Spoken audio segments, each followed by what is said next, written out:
जब आप जिंदगी की रेस में आगे बढ़ते हैं, अपने सपनों को पूरा करने के लिए आगे दौड़ते हैं, भागते हैं, तो निश्चित तौर पे थकावट होती है। हर एक इंसान जो आगे अपने सपनों की पूर्ति के लिए चलता है, बढ़ता है, दौड़ता है, उसे कभी ना कभी थकावट होती है। ये लाजमी है, होगा।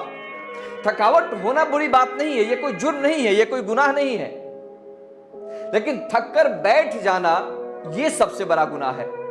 अगर आप किसी मंजिल की तरफ आगे बढ़ रहे हैं और आपको लगता है कि थोड़ा विश्राम की जरूरत है, थोड़ा रेस्ट की जरूरत है, या थोड़े विचार करने की जरूरत है, या यहां तक जो समझ में आया वो किया, यहां के बाद नहीं समझ में आ रहा है तो थोड़े सोचने समझने की जरूरत है, तो थोड़ा रुकिए। क्योंकि जब तक आप रुकेंगे नहीं, थोड़ा आराम नहीं करेंगे, विश्राम नहीं करेंगे, तब तक नई ऊर्जा, नए विचार आपको नहीं आ सकते हैं। अगर आप बिना थके आगे बढ़ रहे हैं तो अच्छी बात है, लेकिन अगर आपको कभी थकावट हो भी जाती है तो घबराइए मत, थोड़ा सोचिए, विचार कीजिए और फिर धीरे धीरे आगे बढ़िए। निश्चित तौर पे आपको सफलता मिलेगी।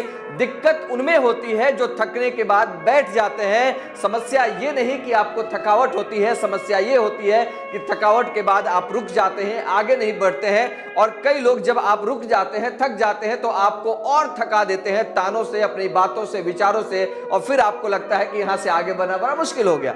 इससे कभी भी जीवन में अगर आपको कभी लगता है कि थोड़ा थकावट हो रहा है तो विश्राम जरूर कीजिए, लेकिन फिर उठकर आगे बढ़िए, तभी आप मंजिल की तरफ आगे बढ़ेंगे। अन्यथा जहां बैठे वहीं बैठे रह जाएंगे।